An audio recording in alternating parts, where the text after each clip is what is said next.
A paz de Deus, pessoal. Tudo bem? Hoje eu vou gravar um áudio sobre a família não aceitar o cônjuge de volta. Na realidade, não aceitar o convívio com o cônjuge. Muitas famílias estão tendo dificuldade, né, no retorno. Ou outras já até falam, olha, se você voltar com ele ou com ela, você pode esquecer que você tem família. Não é assim? Mas por que isso acontece? Gente, é o que eu falo. Quem tem filhos sabe, ou quem tem irmãos, parentes, assim, sabe, do amor, do cuidado. Então, se você vir o seu filho sofrendo, você vai sentir raiva da pessoa que está fazendo ele ou ela sofrer. Isso é normal, né? É o nosso sentimento de proteção. Então, muitas famílias têm esse sentimento de proteção. Então, e às vezes a pessoa fica na dúvida, né? Como que eu vou fazer? Será que eu volto, não volto? Eu estou lutando pela restauração do meu casamento, mas a minha mãe não aceita, o meu pai não aceita, porque meu marido fez isso, fez aquilo mais. Ou, né, os homens também, olha, eu não sei como eu vou fazer, porque minha mãe já falou, se eu voltar com ela, eu posso esquecer que eu tenho mãe, porque a minha esposa fez isso, eles não perdoam.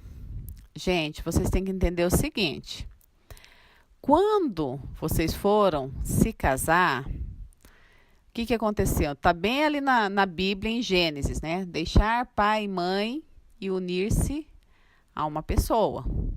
Se você deixou pai e mãe, você deixou o vínculo de família ali, né? Então, você vai formar a sua família. Então, seu esposo, seus filhos são sua nova família. O que ficou são parentes. Nós devemos honrar pai e mãe? Sim, com toda certeza. Isso é um mandamento bíblico, né? Inclusive, está nos 10 mandamentos. Porém, isso aí não é questão de honra, né? Você está lutando, você está batalhando pela tua família. O respeito para com seus pais sempre deve existir. O respeito, né? Agora, você não pode também aceitar uma decisão sua, que é buscar pelo teu casamento. Daí você tem que ir na palavra, né? E falar com os seus pais, falar com os seus parentes sobre o que está acontecendo. Eu demorei a entender isso. Eu sempre fui muito família, né? Eu sempre fui muito ligada à minha família, em vários aspectos. Na realidade, eu mesmo, sendo a mais nova da família, eu sempre tinha aquela questão da proteção, de proteger a minha família. Então, muitas vezes eu vi meu marido como intruso, né? Ele não querer que eu fizesse alguma coisa, não concordar com algumas atitudes minhas. Eu via ele como intruso, porque era minha família, né? E quando houve a separação, eu percebi que a minha família era o meu esposo, né? Ele seria o primeiro ali na linha, depois minhas filhas, né? E depois os meus parentes. Só que eu demorei a entender isso. E pelo fato de eu não entender, eu tive vários problemas. Porque a gente mistura muito. Você geralmente sai da casa do seu pai, da sua mãe, só que você não corta o vínculo. Tem pessoas que vivem na casa do pai e da mãe como se fosse a casa dela ainda, né? Então, deixa a casa dela abandonada, deixa o marido dela lá e não sai da barra da saia da mãe. Muitos casamentos são destruídos por conta disso. O inimigo vê uma brecha, ele entra. Então, eu falo que o Senhor coloca tudo no lugar. No meu deserto, eu pouco falava sobre o que estava acontecendo, justamente para não deixar, né, os meus irmãos com raiva, porque nesse deserto eu perdi meu pai. Eu já tinha perdido a minha mãe alguns anos antes, uns 3 anos antes. Eu sofri demais. Quando eu perdi o meu pai em pleno deserto, pensa, eu sofri muito. Então eu fiquei, os meus irmãos, né? Eu e meus irmãos. Então eu preferia não falar, porque se eu falasse, eles iam tomar as minhas dores. Quem que não toma? Você não quer ver um parente seu sofrendo. E se você começar a falar o que está acontecendo, a pessoa que não tem a mesma comunhão com você espiritual, ela vai ficar com raiva, né? Eu agradeço a Deus porque nesse deserto a minha irmã orou muito pela restauração. O meu irmão creio que sim também, mas pelo fato de ser mais fechado, ele não me falava. Mas a minha cunhada, ela ligava para o meu esposo, falava: ó, se você precisar de alguma coisa, nós estamos aí, sabe? Então, eu vi o carinho da minha família. Só que tem muitas pessoas, né, que não tem esse apoio, não tem esse carinho. A família fica com muita raiva, né? Os parentes ficam com muita raiva, quer se intrometer, quer interferir, quer tomar as dores. E às vezes a pessoa, na hora da raiva, da angústia, de tanta decepção, acaba falando mais do que deve. E daí causa um problema terrível, né? Por isso, assim, que a gente tem que aprender a colocar Deus em tudo na nossa vida, como o nosso alicerce, como o nosso pai, o nosso guia. Porque se tiver qualquer problema, você tem que correr ali nos pés do Senhor e conversar com Ele. E Ele trará a solução. Então, se você estiver passando por isso, entregue tudo nas mãos do Senhor e descanse. Você tem que falar assim para os seus pais. Muitas pessoas falam assim para mim: mas como que eu vou fazer isso, sendo que quando meu marido me abandonou, foi o meu pai, foi a minha mãe que me socorreu? Eu entendo isso, porque os parentes mais próximos são aqueles que vão te ajudar. Porém, você tem que entender o que você quer. Você quer o seu casamento restaurado? Você quer a tua família restaurada? Ou você quer viver ainda debaixo da barra do pai e da mãe? São escolhas, infelizmente, são escolhas que nós temos que fazer.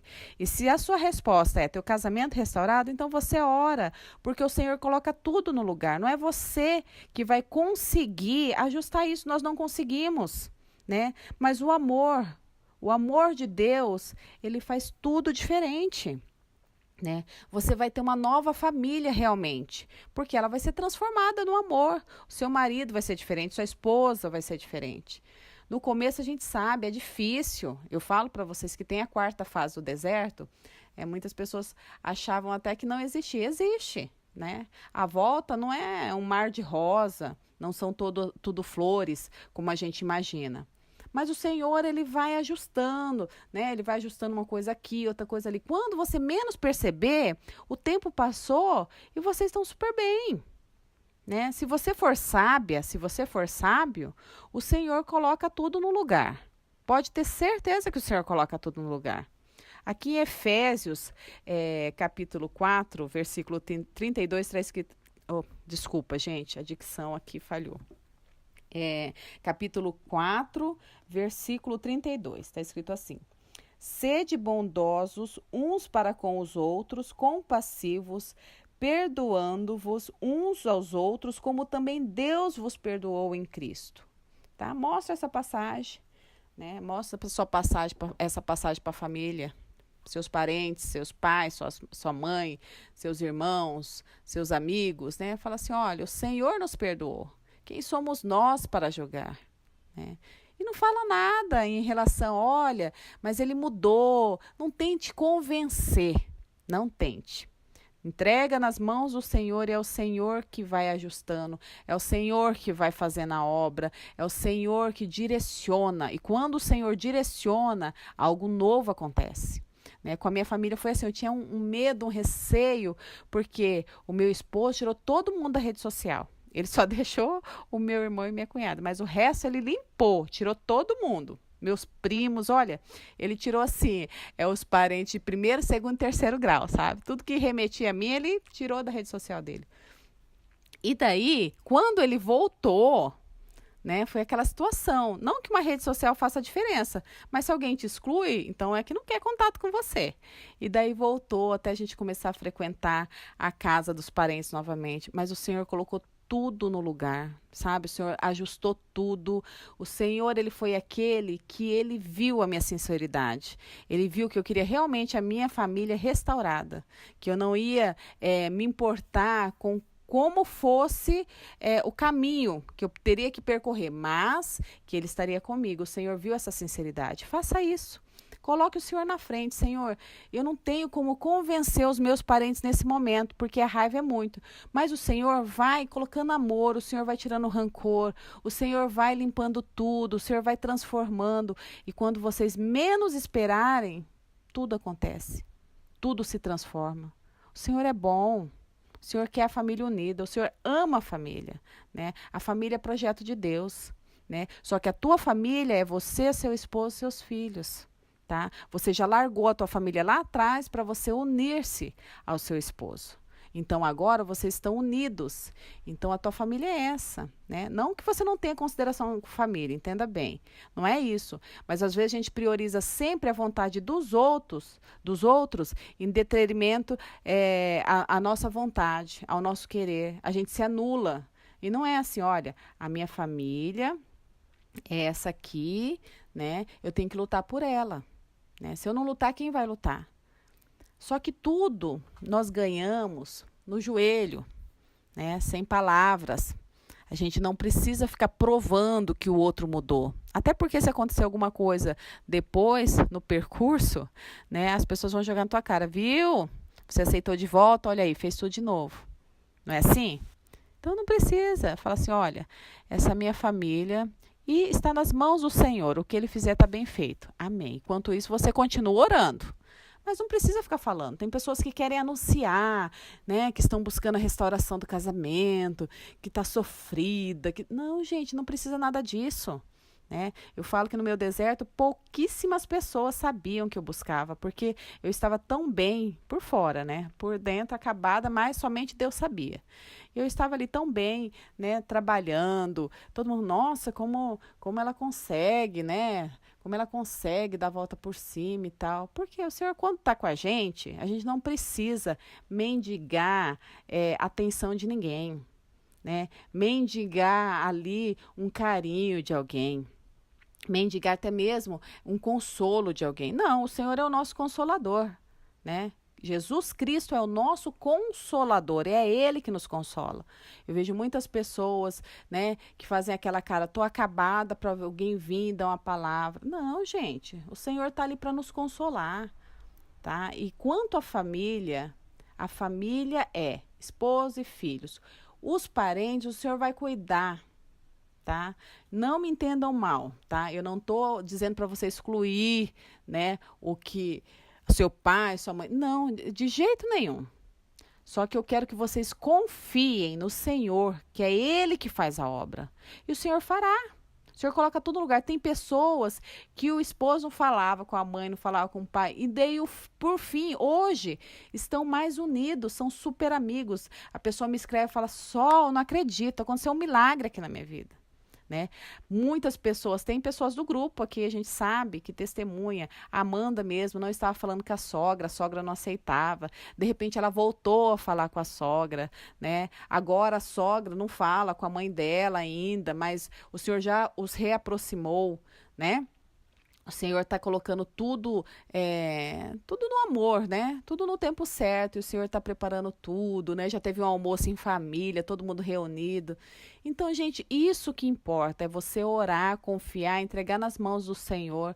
O Senhor vai fazer. Não se preocupe com isso, tá? Creia, apenas creia. E se apegue nessa palavra. Sede bondosos uns para com os outros, compassivos, perdoando-vos uns aos outros, como também Deus vos perdoou em Cristo. Então, se o Senhor nos perdoou, quem somos nós para apontar? Né? Quem somos nós para bater no peito e dizer, hoje eu sou cristão, hoje eu mudei? Não. Deixa tudo nas mãos do Senhor, né? São as nossas atitudes que mostram como nós mudamos, né? Eu sei que muitas pessoas ficam apreensivas porque a volta tem os percalços, mas confia no Senhor. Se Ele está trazendo, é porque Ele tem uma obra, senão nem traria. Se Ele está trazendo o cônjuge, deixa. Da forma que Ele está vindo, o Senhor vai limpando, o Senhor vai cuidando. E quando você menos perceber, Ele já voltou, vocês estão juntos, estão unidos, estão todos na presença do Senhor, que é o mais importante. Não cobre nada. Às vezes a pessoa também volta, né? Volta toda arrebentada aí do mundo, a pessoa já quer, olha, você tem que ir para a igreja, você tem que fazer isso. Impõe inúmeras condições, né? Começa a enumerar tudo que a pessoa tem que fazer. Olha, você tem que fazer isso, isso, isso. A pessoa entra por uma porta e já sai pela outra, né? Por quê? Novamente, ela está com a força do braço dela. E não é. A força é de Deus. É o Senhor que transforma. Nós não transformamos nada. Nós temos que ser obedientes apenas. Obedientes ao que diz a palavra do Senhor, obedientes ao que o Senhor requer de nós, e o resto, o Senhor coloca tudo no lugar. Amém? Deus abençoe a todos. Tenham um ótimo final de semana, né, que já está chegando. Tá bom? Um beijo para vocês.